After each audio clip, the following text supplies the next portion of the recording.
Hello guys, welcome back to my channel. मेरा नाम है सर, आप देख रहे हैं कॉन्सेप्ट बिल्डर। आज की वीडियो में हम पढ़ने जा रहे हैं केमिकल रिएक्शन इक्वेशन चैप्टर, जो कि क्लास 10 साइंस का चैप्टर 1 है। इस चैप्टर को हम 3 पार्ट में डिवाइड करेंगे। ये वीडियो पार्ट 1 है। हमारा चैनल का नाम कॉन्सेप्ट बिल्डर है, और अगर आपको ये वीडियो अच्छा लगा, आपको ये कॉन्सेप्ट समझ में आया, आप हमारे चैनल को सब्सक्राइब करना, इस वीडियो को लाइक करके बेल आइकन दबाना ना भूलें। तो और आज का एक नोट, आप कोई भी लाइफ मतलब कोई भी आपका एज हो, आप किसी भी एज में जाए, स्माइल, ऑलवेज स्माइल। जब भी आप कोई भी एज में हो, चाहे आप यंग हो, एडल्ट हो, या फिर आप ओल्ड हो, आपको हमेशा स्माइल करना चाहिए। यहाँ पे एक स्माइली है, इसी तरह आपको जिंदगी के हर मोड़ में स्माइल करना चाहिए। तो यही नोट के साथ चलिए अपना चैप्टर शुरू करते हैं। इस चैप्टर में हमें क्या क्या टॉपिक पढ़ना है, पहले वो जानना है।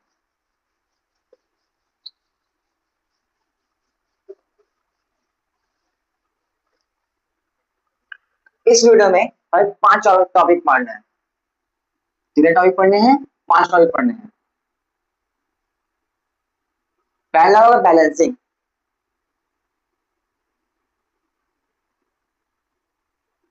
Balancing of chemical equation. Chemical equation का बैलेंसिंग हम लोग पहला टॉपिक में सीखेंगे।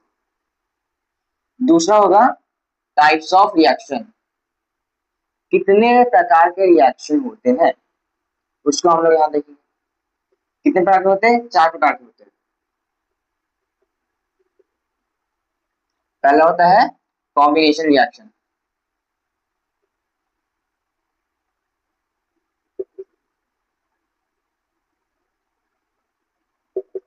दूसरा होता है डीकम्पोजिशन रिएक्शन।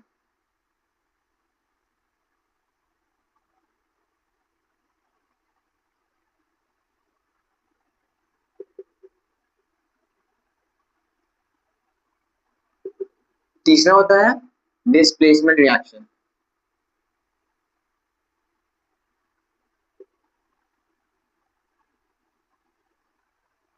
और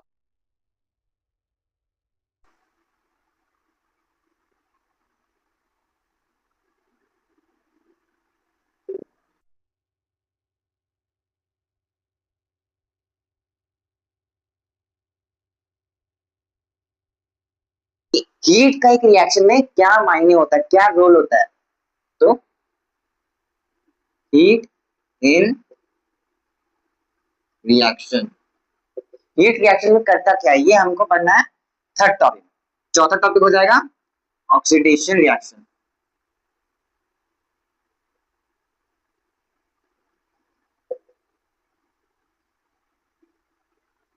ऑक्सीडेशन रिएक्शन पढ़ेंगे तो ऑक्सीडेशन क्या होता है, उसका फिर लास्ट होता है physical change and chemical change.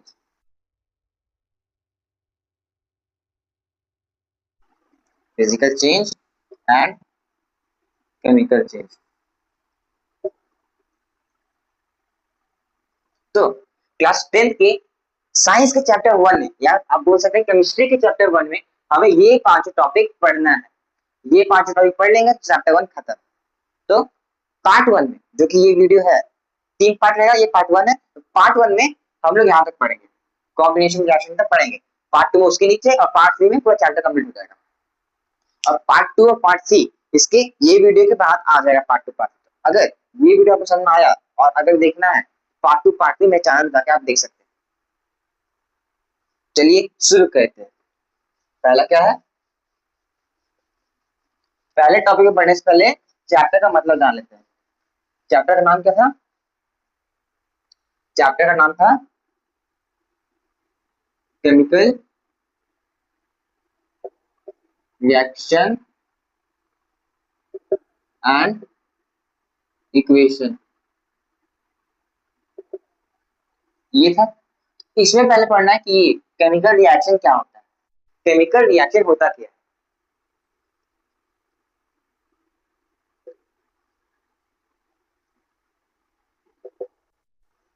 और जो टॉपिक में लिखाया था, जो 5 टॉपिक था, उसको आप लिख लीजिएगा, वो माइनर के तौर पे काम आ सकता है।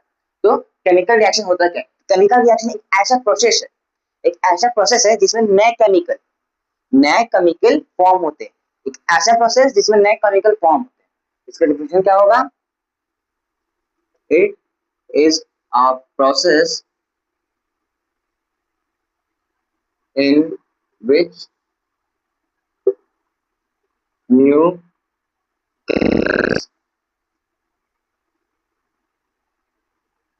new chemicals are formed. या फिर ये भी सकते हैं a process in which new chemicals are formed is called chemical reaction. वो भी हो जाएगा। अब इससे एग्जांपल समझ में नहीं आता, एग्जांपल समझते, जैसे कि आपने हाइड्रोजन लिया, हाइड्रोजन लिया और वाटर लिया, वाटर ऑक्सीजन लिया, हाइड्रोजन गैस लिया, ऑक्सीजन गैस लिया, अब दोनों को आपने रिएक्ट करा दिया, लैब में गए और दोनों को रिएक्ट करा दिया। अब दोनों को रिएक्ट करने से एक नया केमिकल फॉर्म होता है, और वो नया केमिकल क्या होता है? वो होता है H2O, मतलब कि वाटर। तो देखिए, एक प्रोसेस से आप लोग ये केमिकल को रिएक्ट कराएं, उस प्रोसेस के बाद क्या बना? नया केमिकल बना। इसी को हम लोग, ये प्रोसेस को हम लोग बोलते हैं केमिकल रिएक्शन। केमिकल रिएक्शन में आ गया। अब केमिकल इक्वेशन क्या होता है?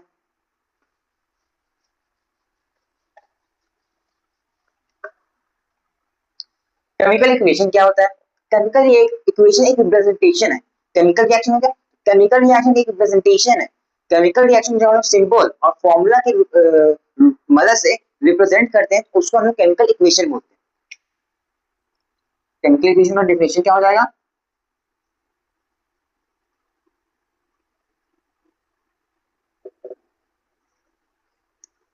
रिप्रेजेंटेशन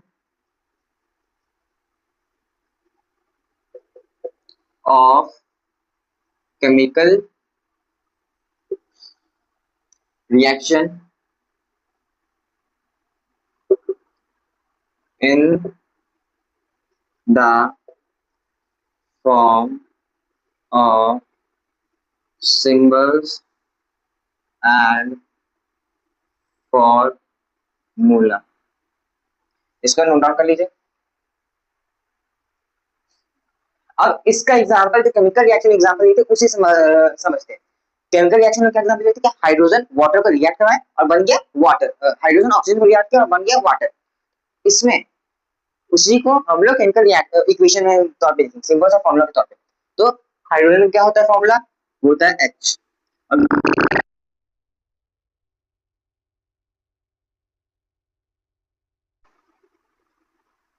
ये होता है केमिकल इक्वेशन।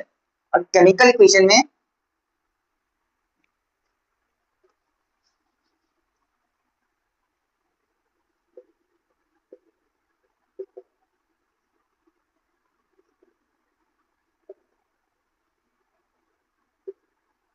ये आप दिया होगा, और ये क्या है? ये आपको बताता है कि जो ये एलिमेंट या कंपाउंड है वो किस फॉर्म में है। यहाँ पे हाइड्रोजन, जी मतलब यहाँ लिख देता हूँ, जी का मतलब होता है गैसियस स्टेट,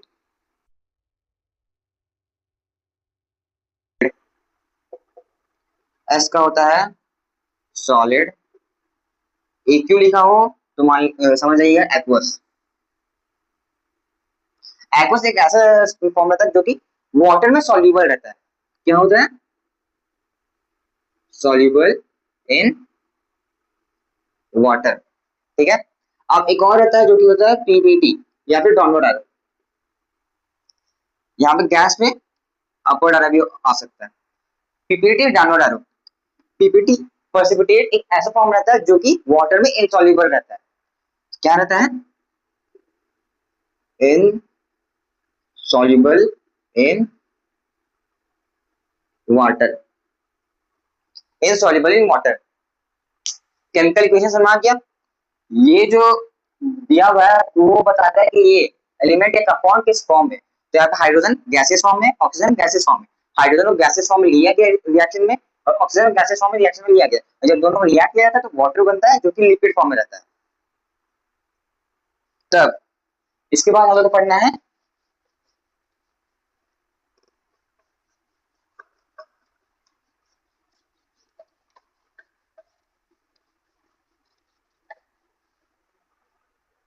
इसके बाद पढ़ना है बैलेंस्ड केमिकल इक्वेशन। कि बैलेंस केमिकल इक्वेशन होता क्या है।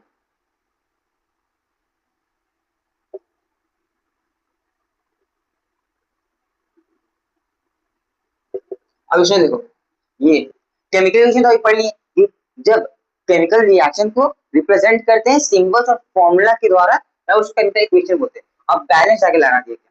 अब तब बैलेंस केमिकल इक्वेशन एक ऐसा इक्वेशन होता है जिसका एलएचएस और आरएचएस इक्वल हो, जैसे कि था ना यहाँ पे,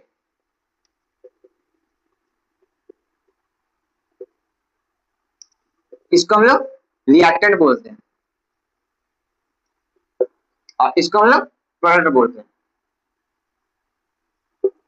जो चीज किसी नए केमिकल को बना रहा है उसको रिएक्टेंट बोलते हैं, और जो नया केमिकल बन रहा है उसको प्रोडक्ट बोलते हैं।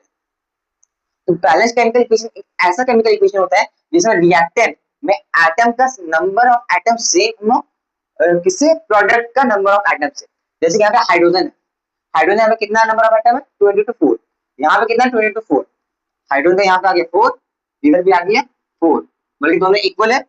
ऑक्सीजन यहाँ पे 2 ऑक्सीजन, यहाँ पे भी 2 ऑक्सीजन, ऑक्सीजन 2 ऑक्सीजन 2, बल्कि ये एक बैलेंस केमिकल इक्वेशन है।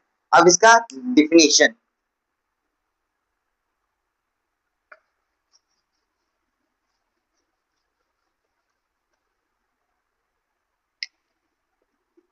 number of atoms in a chemical equation should be same on LHS and RHS. Number of atoms in a chemical equation should be same on LHS and RHS.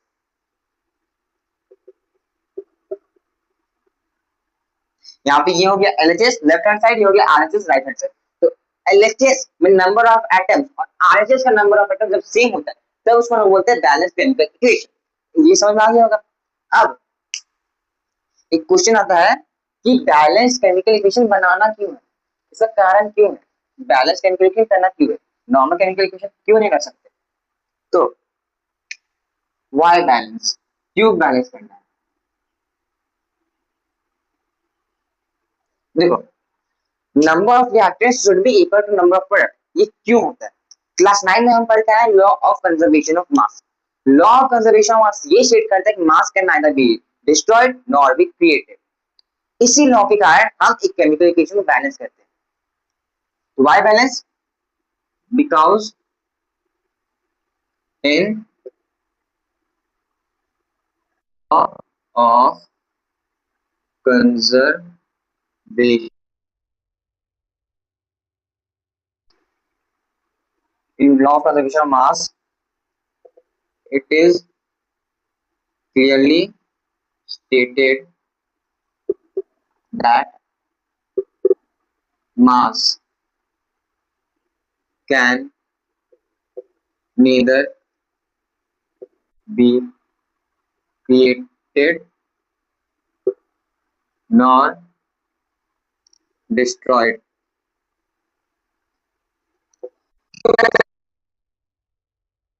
They clearly stated that mass can neither be created nor destroyed.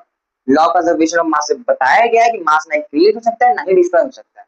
और यहाँ पे देखो 2s2 plus O2, ये equation था, ये balance chemical equation था।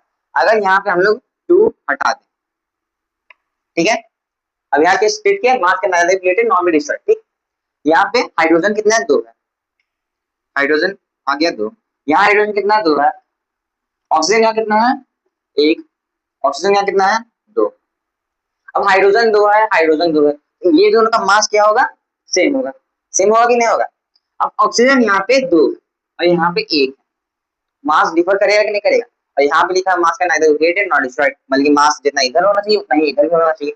यहाँ पे मास अनइक्वल हो गया, अनइक्वल को बैलेंस करने के लिए हम लोग बैलेंस करते हैं। तो यहाँ पे 2 लिख देंगे तो ये इक्वेशन बैलेंस हो गया। बैलेंस भी करते हैं, वो समझ आ गया। अब बढ़ते हैं बैलेंसिंग में।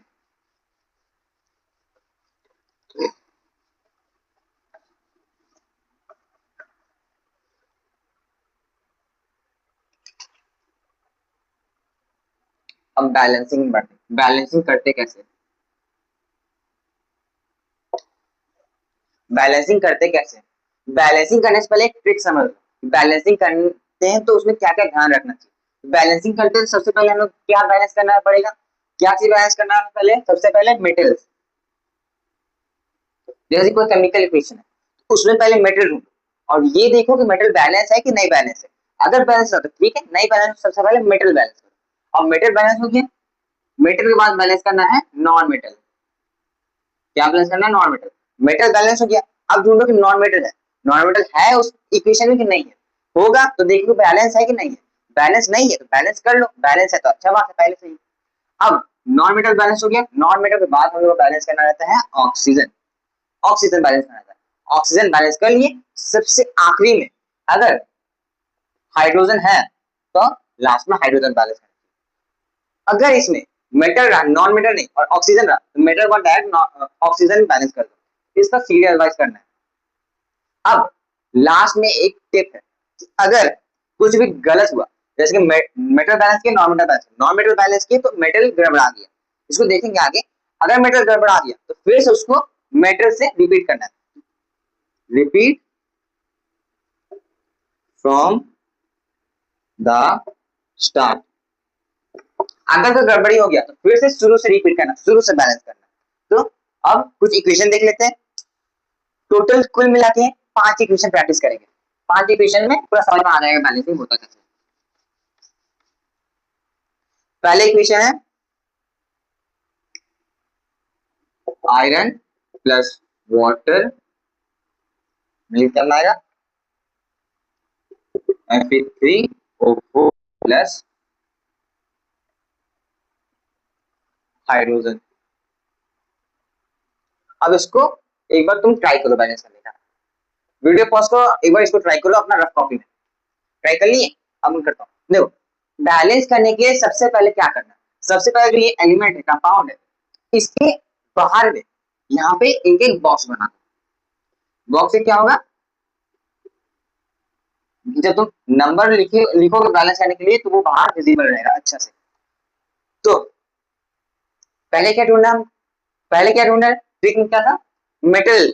मेटल यहाँ पे ढूंढो, मेटल क्या है, इस इक्वेशन में मेटल क्या है, Fe आयरन, आयरन मेटल है।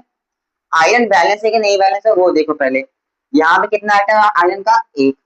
यहाँ पे आयरन कितना आइटम है, एक। यहाँ पे आयरन कितना आइटम है, 3। आयरन कितना आइटम है, 3। यहाँ 3 है, यहाँ एक है, तो बैलेंस करने के लिए क्या करें, सोचो क्या करें। यहाँ पे अगर हम लोग 3 लिख दे, क्या ये आयरन 3 हुआ कि नहीं हुआ, क्या ये आयरन बैलेंस हुआ कि नहीं हुआ, हो गया। अब आयरन बैलेंस हो गया। अब देखो और तो मेटल है, मेटल मेटल नहीं, और metal, non metal, non metal है, नॉन मेटल भी नहीं। अब ऑक्सीजन है, ऑक्सीजन है। अब ऑक्सीजन आटम है, एक आटम है। आरएचएस में ऑक्सीजन कितना आटम है, 4 आटम है। कितना आटम है, 4 आटम है।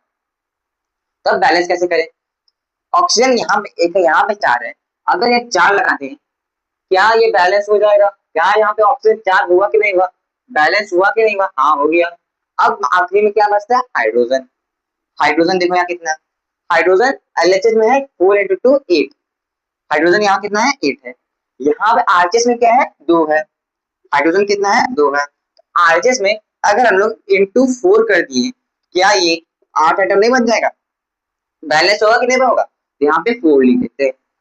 ये आपका इक्वेशन बैलेंस हो गया। समझ में आया, बोलो हाँ कि ना, समझ में आया। अगर आ गया हो तो हम सब कमेंट में कर देना। अब चलिए बढ़ते हैं दूसरे इक्वेशन पर। जितना कर रहा हूँ, जितना बता रहा हूँ सब रफ कॉपी में एक बार प्रैक्टिस कर लीजिएगा, तो बैलेंसिंग में फिर दिक्कत नहीं होगा बाद में।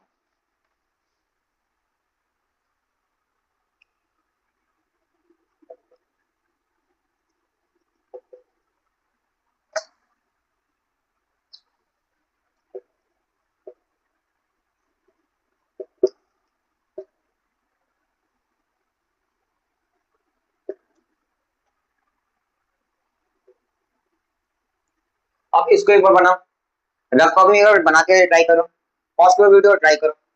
हो गया ट्राई, अब देखो पहले क्या करना है, बॉक्सेस बनाना है, बॉक्सेस बनाना है, बॉक्सेस बन गया। अब मेटल, सबसे पहले क्या ढूंढना है, मेटल ढूंढना है। देखो एल्यूमिनियम है कि नहीं, मेटल है कि नहीं। अब देखो एल्यूमिनियम बैलेंस है कि नहीं है, तो यहाँ पे कितना एल्यूमिनियम का एटम है, दो है। यहाँ कितना है, एक है। एलएचएस में कितना है, दो है। और आरएचएस में कितना है, एक है।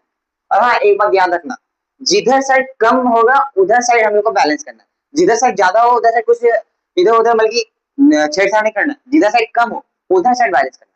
इधर साइड कम है, इधर साइड एक है, इधर साइड दो है, तो यहाँ पर हम लोग दो लिख देंगे, तो दो एल्यूमिनियम हो गया, दो एल्यूमिनियम बैलेंस हो गया।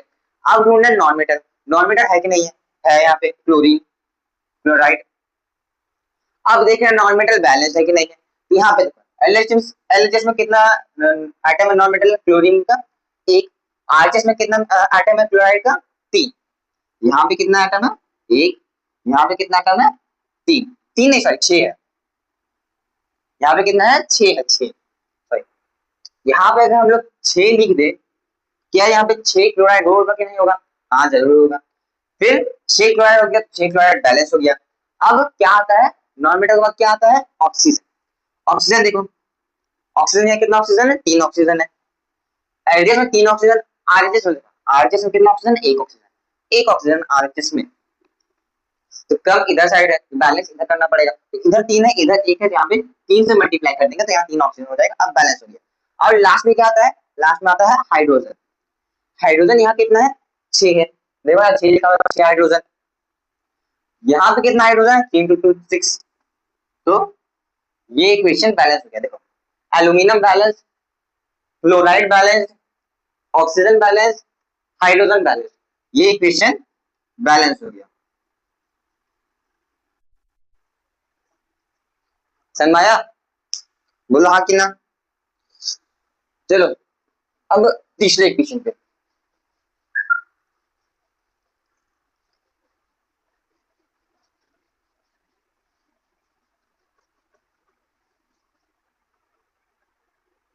तीसरा इक्वेशन, तीसरा इक्वेशन क्या है,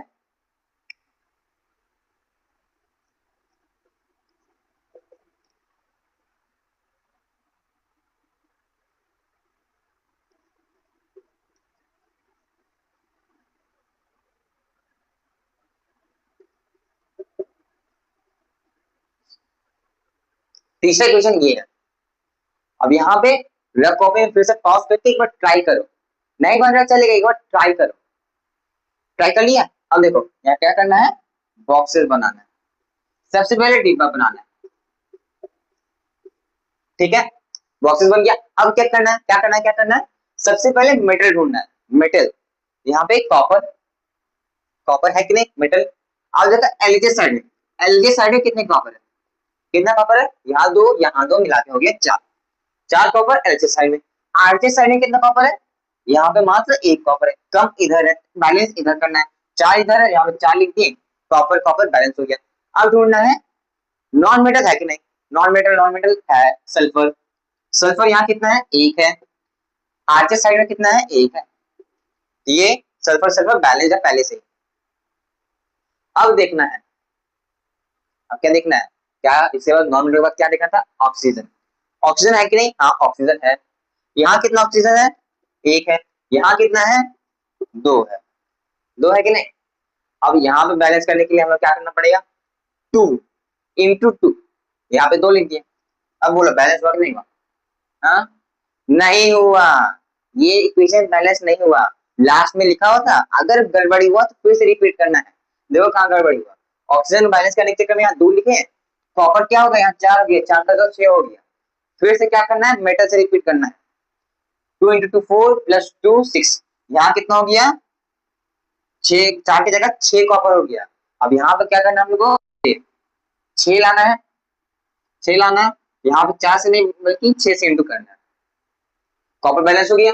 अब देखा फिर से नॉन मेटल, सल्फर एक, एक, सल्फर बैलेंस, ऑक्सीजन, ऑक्सीजन है दो और दो। अब ये इक्वेशन बैलेंस हो गया। सरमाया लास्ट में क्यों लिखा होगा, रिपीट अंटिल बैलेंस।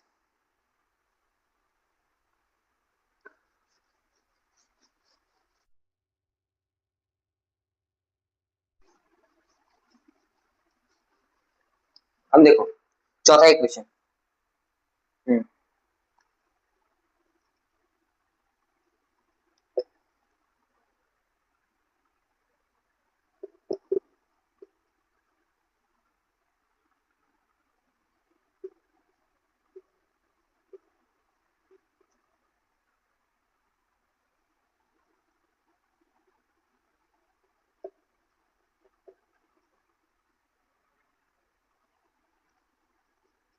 इसको बैलेंस करो एक बार, ट्राई करो एक बार आप कर लिए।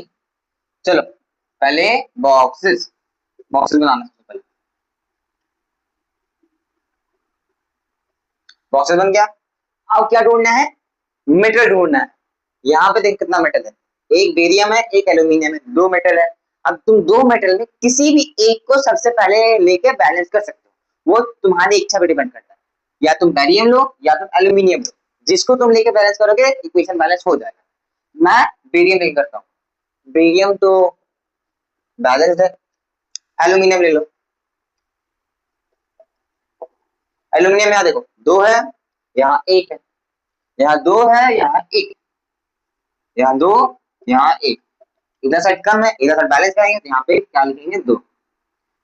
वो एल्यूमिनियम एल्यूमिनियम बैलेंस हो गया। अब बेरियम तो बैलेंस है, अब नॉन मेटल ढूंढना है। नॉन मेटल, नॉन मेटल यहाँ देखिएगा दो है। कौन कौन सा, क्लोराइड और एक सल्फर, है कि नहीं, क्लोराइड और एक सल्फर। पहले तुम जिसको चाहो उसको बैलेंस कर लो, इसको कर लो। पहले क्लोराइड करते हैं। अरे चलो देखो, Cl इक्वल टू 2, यहाँ पे क्लोराइड कितना है दो है, यहाँ कितना है 2 इंटू 6, कितना है 6 है।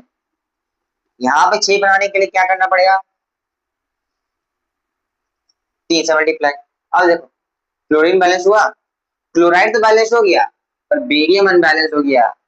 हुआ कि नहीं हुआ। अब फिर से मेटल से तुम रिपीट करो, यहाँ 3 बेरियम यहाँ एक बेरियम, तो यहाँ पे 3 बनाने के लिए 3, बाकी सब तो बैलेंस है। एल्यूमिनियम बैलेंस दो दो, क्लोराइड 3 2 6, 3 2 6 बैलेंस है। अब क्या बचा, अब बचा सल्फर, वो भी एक नॉन मेटल है सल्फर। इधर एलजी साइड में कितना सल्फर, 3 इंटू 1 3, सल्फर यहाँ कितना है 3 है। इधर साइड सल्फर कितना है, इधर साइड भी 3 है, सल्फर बैलेंस है, पहले से बैलेंस है। अब बचा ऑक्सीजन, ऑक्सीजन बचा, ऑक्सीजन यहाँ देखो कितना है 4 इंटू 3 12, इधर कितना है 12, ऑक्सीजन भी बैलेंस है। मतलब ये इक्वेशन अब बैलेंस हो गया।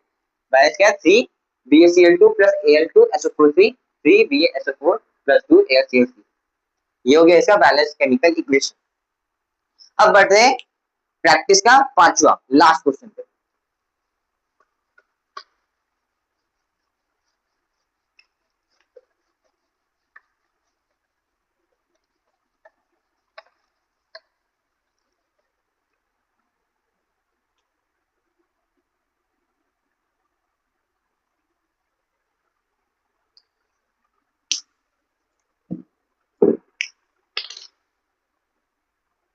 लास्ट क्वेश्चन देखो, लास्ट क्वेश्चन है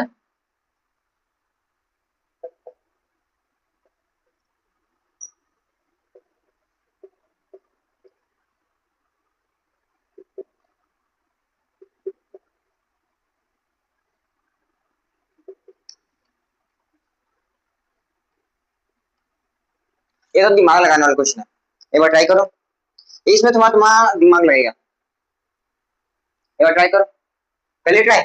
और सबसे पहले क्या करना है, बॉक्स बनाना है, बॉक्स बॉक्स।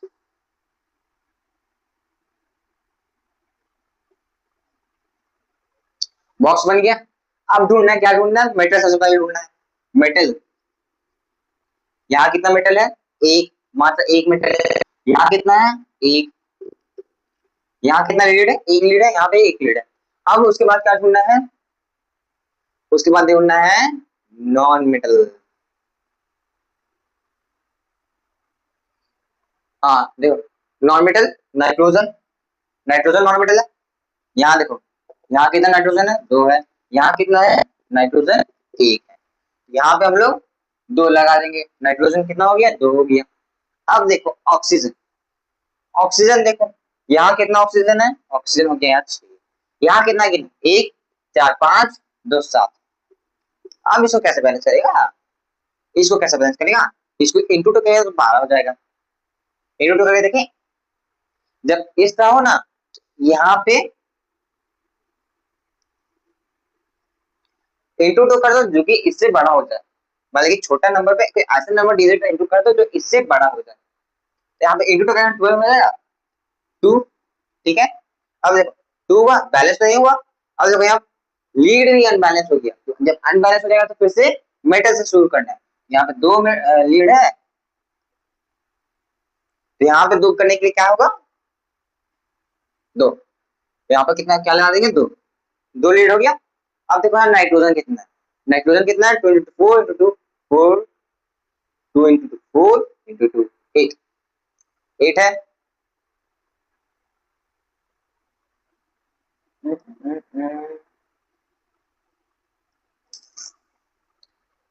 तो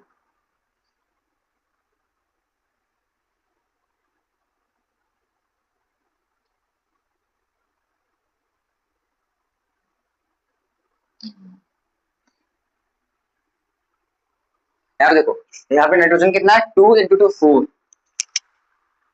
मिस्टेक हो गया था, यहाँ पे नाइट्रोजन कितना है 2 इंटू 2 4, 4 इंटू 2 8 कर दे रहा था। नाइट्रोजन कितना है 4, ठीक है। अब यहाँ पे नाइट्रोजन कितना 1 है, यहाँ पे हम लोग किससे मल्टीप्लाई कर दिए 4 से, 4 नाइट्रोजन हो गया। अब देखो ऑक्सीजन, अब ऑक्सीजन देखो 3 इंटू 2 6, 6 इंटू 2 12, यहाँ कितना ऑक्सीजन हो गया 12 हो गया। अब देखो यहाँ पे 2 ऑक्सीजन 8 ऑक्सीजन 2 ऑक्सीजन, क्या हो गया यहाँ पे ऑक्सीजन 12, बैलेंस नहीं हुआ, lead balance, nitrogen balance, oxygen balance, chemical equation balance हो गया। अब ये बैलेंस हो गया। अब पता है ये सीबीएसई में 2025 का में आया था क्वेश्चन। अब देखो ये तो तुम पूरा बनाने नहीं जाओगे, जब आएगा तो इसीलिए किसी भी एक डिजिट को याद कर लो, किसी भी एक नंबर आगे आया तो याद कर लो, ये याद कर लो कि यहाँ पे नाइट्रोजन डाइऑक्साइड के आगे 4 है, ये तुम याद कर लो, तो बाकी को बनाने इजी होगा, तुरंत बन जाएगा, क्योंकि वहां पे तुम कितना कर लो कि बैलेंस फिर करो इधर करो, उसमें भी टाइम चल जाता है। तो यहाँ पे 4 याद कर लो कि नाइट्रोजन डाइऑक्साइड के आगे 4 है, बाकी ये सब आसानी से बन जाएगा। अब इसके बाद आते हैं types of chemical reaction. Types of chemical reaction से पहले 2 रिएक्शन समझ लो।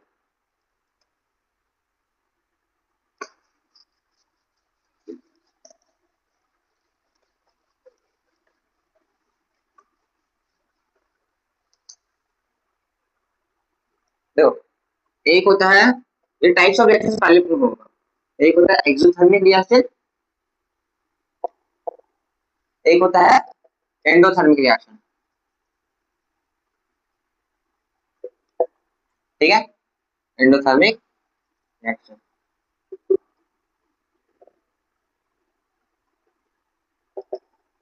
ये दोनों रिएक्शन को हीट के हिसाब से डिफरेंशिएट किया जाता है। एक्सोथर्मिक रिएक्शन जो होता है उसमें हीट रिलीज होता है, रिलीज होता है, हीट रिलीज होता है एक्सोथर्मिक रिएक्शन में।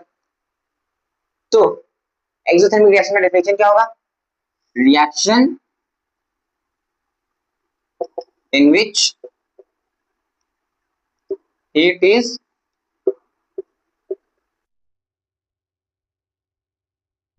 एक कॉमन सेंस की बात है, यहाँ पे हीट रिलीज हो रहा है मतलब कि टेम्परेचर क्या होगा बढ़ेगा, टेम्परेचर बढ़ेगा घटेगा, हीट रिलीज हो रहा है तो टेम्परेचर क्या होगा बढ़ेगा, यहाँ टेम्परेचर हो गया। अब देखो एंडोथर्मिक रिएक्शन क्या होता है, एंडोथर्मिक रिएक्शन ऐसा रिएक्शन होता है जिसमें रिएक्शन करने के लिए हीट यूज होता है, यहाँ पे हीट क्या होता है रिलीज हो रहा था, प्रोड्यूस हो रहा था, और यहाँ पे क्या होगा हीट यूज होगा, जैसे कि रिएक्शन हो रहा है तो उसको रिएक्शन करवाने के लिए हीट आपको यूज करना पड़ेगा, हीट यूज करना पड़ेगा, कोई और एनर्जी का सोर्स यूज करना पड़ेगा। एंडोथर्मिक रिएक्शन एक ऐसा रिएक्शन आता है, मैं हिंट ले रहा हूँ अभी, reaction in which is used to make the product, product को बनाने के लिए हीट यूज होता है, ठीक है, उसको एंडोथर्मिक रिएक्शन बोलते हैं। अब यहाँ देखो हीट यूज हो रहा है मतलब ये रिएक्शन में हीट यूज हो रहा है, तो हीट कम हो जा रहा है प्रोडक्ट में, हीट यूज हो गया तो फिर क्या यहाँ पे टेम्परेचर घटेगा, हाँ कि ना, टेम्परेचर घटेगा कि नहीं घटेगा, टेम्परेचर यहाँ घट जाएगा। तो यही होता है एक्सोथर्मिक एंडोथर्मिक रिएक्शन। एक से एग्जांपल हम लोग टाइप्स ऑफ केमिकल रिएक्शन देखेंगे। अब इसके बाद एक और टॉपिक पढ़ना types of chemical reaction, combination reaction, उसके बाद पार्ट 1 खत्म।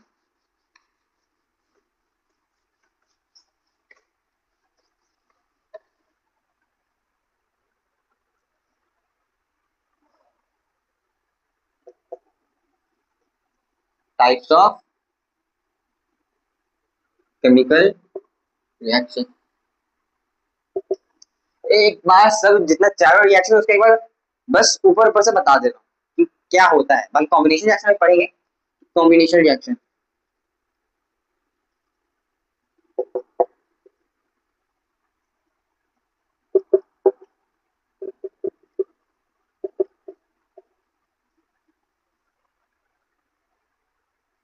अब ये देखो कॉम्बिनेशन रिएक्शन क्या होता है।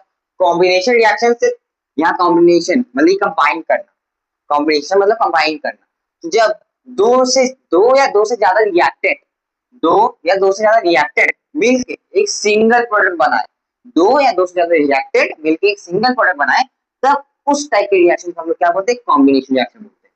अब दूसरा कौन सा रिएक्शन था, डीकम्पोजिशन रिएक्शन।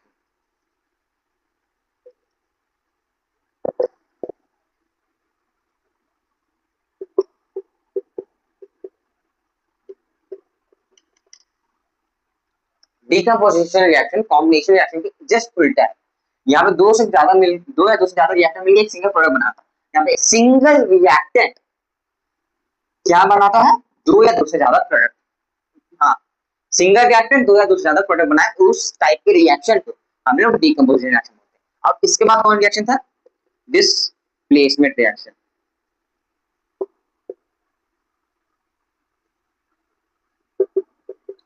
अब डिस्प्लेसमेंट रिएक्शन क्या होता है, डिस्प्लेसमेंट रिएक्शन होता है जैसे कि A प्लस सी डी।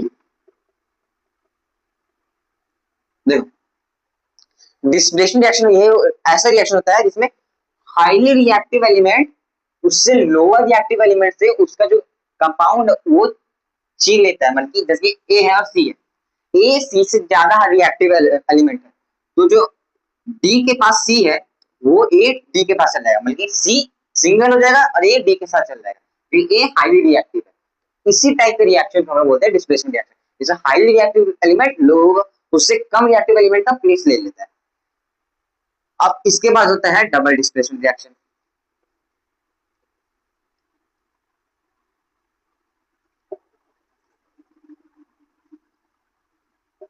इसमें क्या होता है, इसमें होता है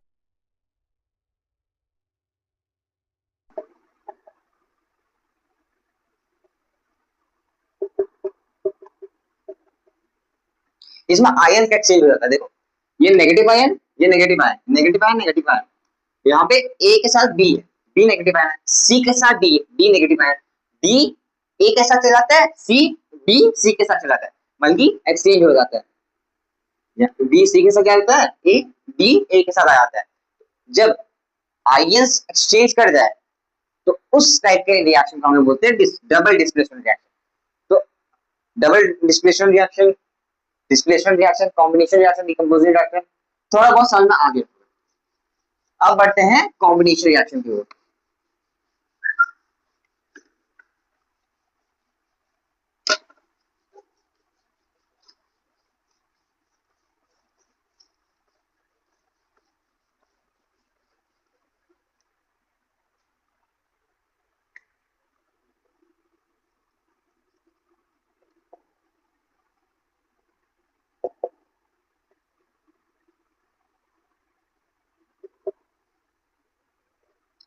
कॉम्बिनेशन रिएक्शन हम लोग देख चुके थे, क्या होता है, A plus B A B. अब इसका डेफिनेशन देखो, reaction are reaction in which two or more than two reactant, more than two reactant react, or reaction in which two or more than two reactant react to form a single product, दो या दो से ज्यादा reactant react करते हैं एक single product form करने के लिए। अब इसका दो से तीन एग्जांपल ब्रीफ में दिया हुआ है, वो दो से तीन एग्जांपल देखते हैं।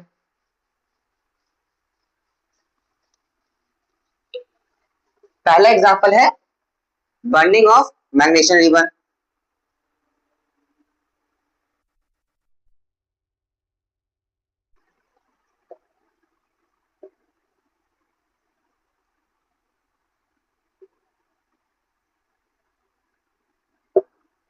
बर्निंग ऑफ मैग्नीशियम रिबन,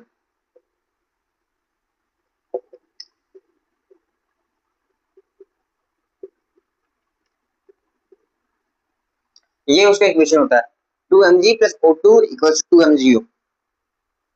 हाँ, और इसके साथ साथ क्या रिलीज होता है, हीट। हीट रिलीज हुआ, हीट रिलीज हुआ जिसका मतलब क्या है, ये इक्वेशन एक्सोथर्मिक है। कैसा इक्वेशन है, एक्सोथर्मिक इक्वेशन है, एक्सोथर्मिक इक्वेशन है। कॉम्बिनेशन रिएक्शन साथ साथ एक्सोथर्मिक रिएक्शन भी है। समझ में आ गया। अब देखो यहाँ पे जो मैग्नीशियम रहता है, ये जो फॉर्म होता है मैग्नीशियम ऑक्साइड, वो व्हाइट पाउडर में फॉर्म होता है। अब इसे कुछ कैरेक्टरिस्टिक बताया गया है। पहला है कि मैग्नीशियम बर्न्स विथ dazzling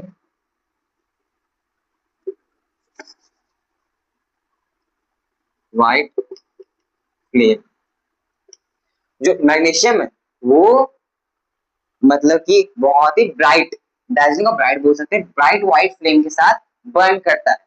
बल्कि आप जब इसको बर्न करेंगे तो वो बहुत ब्राइट व्हाइट लाइट छोड़ेगा। अब दूसरा कैरेक्टरिस्टिक होता है,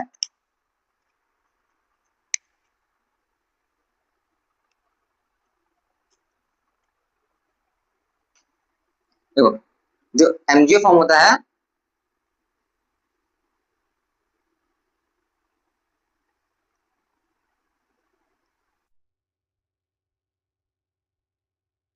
फॉर्म होता है। तीसरा तीसरा हीट रिलीज हुआ, so the temperature increases. Heat release हुआ इसी कारण क्या होता है, टेम्परेचर इंक्रीज कर जाता है। यही तीन है। अब इसे कुछ कुछ क्वेश्चन पूछा जाता है, क्वेश्चन पूछा जाता है जैसे कि जब मैग्नीशियम बर्न रहा है तो उसके सामने क्यों नहीं खड़े रहना चाहिए, बल्कि उसको डायरेक्ट क्यों नहीं देखना चाहिए। उसको डायरेक्ट इसलिए देखना चाहिए क्योंकि डार्जिलिंग व्हाइट फ्लेम के साथ बर्न होता है, जिससे कारण आपका आप कुछ टाइम के लिए नहीं देख पाएंगे अगर आप डायरेक्ट उस बर्निंग को देखें तो। उसके बाद फिर एक और क्वेश्चन रहता है कि मैग्नीशियम को रब किया जाता है बर्न करने से पहले, तो मैग्नीशियम को इसलिए रब किया जाता है क्योंकि कुछ कुछ पार्टिकल उसके आउटर सरफेस पे, कुछ कुछ मैग्नीशियम ऑक्साइड के पार्टिकल उसके आउटर सरफेस पे प्रेजेंट रहते हैं, इसलिए उसको सैंड पेपर से पहले क्लीन कर लिया जाता है, रब कर लिया जाता है, उसके बाद उसको बर्न किया जाता है। अब इसका दूसरा एग्जांपल कॉम्बिनेशन रिएक्शन का, एक कॉम्बिनेशन रिएक्शन भी उसको भूलिएगा, एक्सोथर्मिक तो है ही पर कॉम्बिनेशन रिएक्शन है सबसे पहले, क्योंकि Mg प्लस O2 दो रिएक्टेंट मिलके MgO बना रहा है जो कि एक प्रोडक्ट है। अब एक और आता है एग्जांपल जो कि है क्विकलाइन इन वाटर।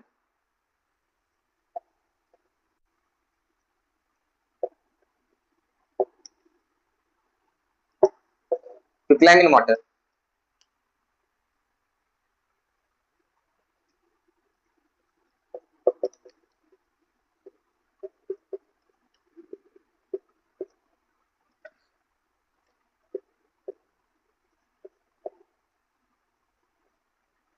देखो ये क्विकलाइन इन वाटर,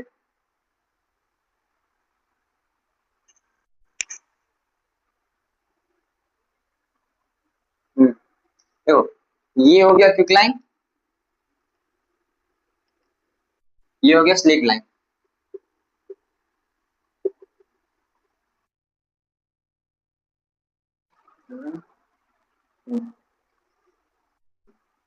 ये कॉम्बिनेशन रिएक्शन है, देखो दो रिएक्टेंट मिलकर सिंगल प्रोडक्ट बना, एक्सोथर्मिक रिएक्शन है, एक्सोथर्मिक रिएक्शन है। आप देखो हीट रिलीज हो रहा है जिसका मतलब टेम्परेचर इंक्रीज हो रहा है। हीट से दो चीज पता चलता है, टेम्परेचर इंक्रीज हो रहा है डिक्रीज हो रहा है, या एक्सोथर्मिक एंडोथर्मिक, उससे पता चलता है। अब इसका कैरेक्टरिस्टिक देखते हैं। देखो क्विकलाइन होता है reacts mostly with water। जो क्विकलाइन होता है बहुत, जैसे नहीं बोलते हैं तेजी से रिएक्ट करता है वाटर के साथ, जैसे कि जैसे ही तुम वाटर क्विकलाइन में डालोगे तब क्षण भर में बूम रिएक्ट कर जाएगा, वाटर क्विकलाइन में डालोगे हीट रिलीज होगा। इसीलिए बोला जाता है कि ज्यादा अमाउंट में वाटर एक बार में क्विकलाइन में नहीं डालना चाहिए, क्योंकि वहां पे बहुत बड़ा रिएक्शन हो जाएगा। दूसरा कैरेक्टरिस्टिक होगा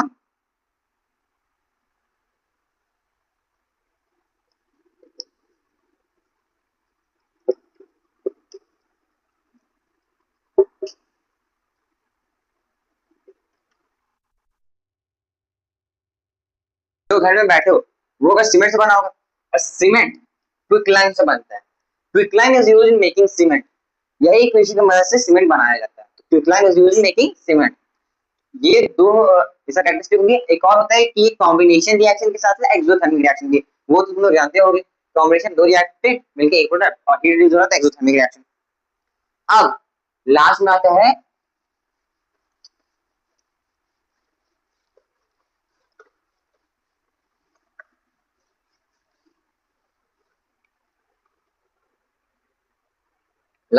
है white house wall. White house होता है तुम्हारे में, हुआ भी होगा।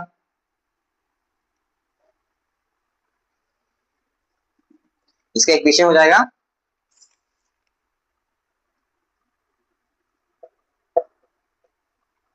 सेकेलाइन प्लस कार्बन डाइऑक्साइड ये क्या बनाता है, कैल्शियम कार्बोनेट, जो कि होता है सॉलिड प्लस H2O लिक्विड। देखो ये हो गया। ये ये जो सॉल्यूशन है COH का सॉल्यूशन है, यही यूज होता है व्हाइट वॉशिंग में।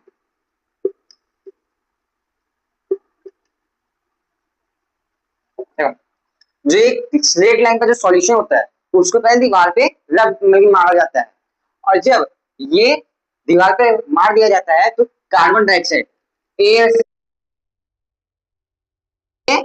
लेता है, रिएक्ट करता है, मतलब एयर कार्बन डाइऑक्साइड है दीवार पे लगा, रिएक्ट कर रहा है, और 2 से 3 दिन बाद रिएक्ट, 2 से 3 दिन लगता है इसको रिएक्ट करने में। जब रिएक्ट हो जाता है तो क्या बनाता है, कैल्शियम कार्बोनेट बनाता है H2 वाटर के साथ, और जब कैल्शियम कार्बोनेट बन जाता है तब जो दीवार का शाइनिंग रहता है वो बहुत बढ़ जाता है। जब तुम्हारा व्हाइट वॉशिंग होगा उसके 2 या 3 दिन बाद आना तो तब तुम देखना दीवार एकदम पर चमक रहा है। देखो वही लिखा हुआ है, it reacts slowly with carbon dioxide from air. Slowly react करते हैं कार्बन डाइऑक्साइड, एयर में जो कार्बन डाइऑक्साइड प्रेजेंट रहता है, calcium carbonate is form in 2 to 3 days। Calcium carbonate रहता है वो 2 या 3 दिन में बन जाता है, और जो layer the layer of calcium carbonate gives sign to, carbonate का जो लेयर रहता है वही वॉल को साइनिंग देता है। तो ये जो लास्ट एग्जाम्पल है वो समझ में आ गया होगा। अब 2-3 एग्जाम्पल तुम्हारा बुक में दिया हुआ है जो कि इक्वेशन के रूप में है, तो वो दो तीन इक्वेशन दिखा देता हूँ। इक्वेशन पूछ देता है एक बोर्ड एग्जाम, ये इक्वेशन क्या है एमसीक्यू में, वो इक्वेशन कौन सा रिएक्शन है, कौन सा रिएक्शन का एग्जाम्पल, जैसे कि कॉम्बिनेशन रिएक्शन का दूसरा एग्जांपल भी है। दूसरा एग्जांपल जैसे देखो burning of coal, burning of coal जो कि होता है C plus O two CO2। Carbon solid form में रहता है, ऑक्सीजन गैस एयर से लेता है और बनता क्या है कार्बन डाइऑक्साइड। तो जब रहता है formation of water from hydrogen and oxygen, formation of water from hydrogen oxygen 2H2 plus O2 2H2O। देखो हाइड्रोजन ऑक्सीजन दो रिएक्टेंट मिलके एक प्रोडक्ट, दो रिएक्टेंट मिलके एक प्रोडक्ट। तो यही कुछ और एग्जांपल्स हैं कॉम्बिनेशन रिएक्शन के साथ का।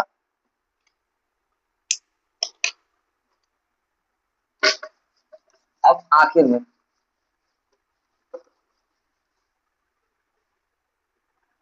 Last but not the least